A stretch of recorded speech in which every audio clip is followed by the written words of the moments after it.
Let's round out the year with a trifecta of some of our favorite topics: communist brutality, woke sports hypocrisy, and the man who could be the unlikely hero of a case that has transfixed the world, Mike Pompeo. Now, the Globe has spent the past few weeks following the case of Chinese tennis star Peng Shuai, who went missing for a fortnight after she alleged sexual assault at the hands of a big-time Communist Party boss in China, only to reappear in what has been called a hostage or proof of life video released by Chinese authorities, showing her dining with friends and appearing, at least on the surface, to be fine. But Shui, or more likely government officials, also issued a statement reading, "Hello, everyone. This is Peng Shuai. Regarding the recent news released on the official website of the World Tennis Association, the content has not been confirmed or verified by myself, and it was released without my consent.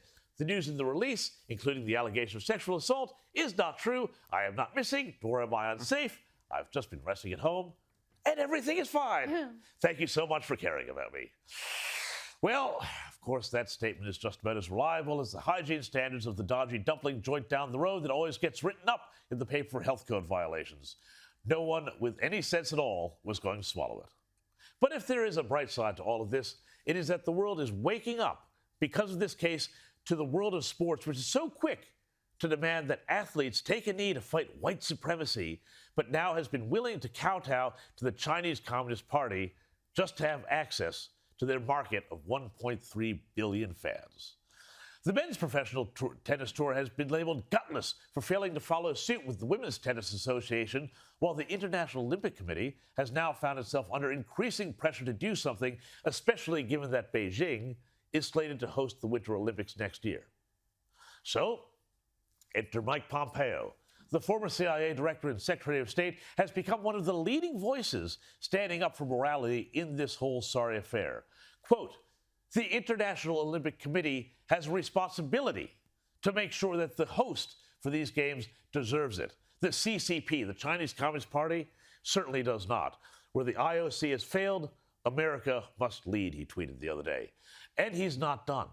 Pompeo, who may be setting himself up for a presidential or vice presidential run in 2024, has also taken out against the National Basketball Association, which is deeply compromised by its relationships with China. Pompeo lauded the Women's Tennis Association's courage this week, saying, "Your turn, NBA." And Pompeo is right. China's vicious behavior and gaslighting of the world does not deserve to be rewarded with an Olympics. Everyone from sporting codes to entire nations are compromised when they make a Faustian bargain with the Chinese Communist Party in exchange for 30 pieces of silver. It is good to hear that both Australia and the Biden administration are at least considering a diplomatic boycott of next year's games so as not to give the regime the respectability it craves. They should follow through, as should the sports stars and leagues that still pander to the CCP. Christmas is a time of hope and renewal, of course, and they could give both an awful lot of hope and renewal this year if everyone involved followed the lead of the Women's Tennis Association and boycotted China.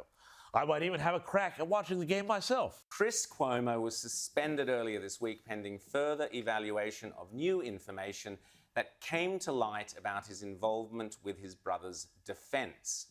This is CNN, we retained a respected law firm to conduct the review and have terminated him effective immediately. Ooh. So Chris Cuomo has been dumped. James? Well, all right, he's been dumped, and finally we see some consequences at CNN. But, of course, the thing is that, for CNN, they don't need the Cuomos anymore. The reason why they needed the Cuomos was because of one Donald J. Trump.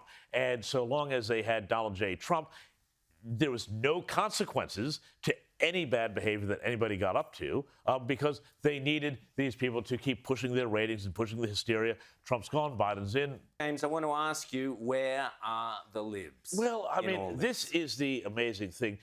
We have seen this time and time again in basically every state except New South Wales, where you've got a fantastic premier in Dom Perrottet, that they're completely weak. They've vacated the field. Nobody knows even who the leader is in Victoria. They don't know who the leader is in Queensland. And yet all of these things are being done in the name of these Labor governments. And you know who the worst is? I think it's Marshall in South Australia. Marshmallow Man. Marshmallow, because here's the thing. He is a lib.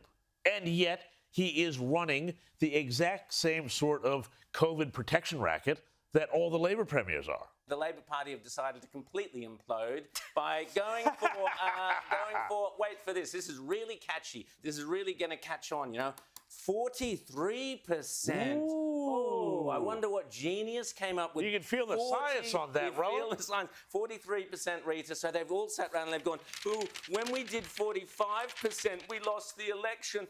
ScoMo's doing the other one, so we'll do 43. So Chris Bowen, the genius who said, if you don't like our policies, don't vote for us, is now putting this back into practice, James. Well, and of course, you've got also the Greens out there now saying, well, actually what we need to be doing is 75%, and they are looking at a close election coming up this year and having the potential to be kingmakers in a coming parliament next year's election. So this 43% thing is a very weird compromise that they're pushing here. How much easier would it be for the Liberal Party, for the government, if they hadn't done that net zero madness at Glasgow? They could be sitting here now. The election is theirs, Rowan, in their lap. As we said on this show many times, the big mistake with the net zero was to then start fighting on Labour's turf. Of course. And as soon as they started to do that, then suddenly it all becomes something that Labour is defining the terms of the battle.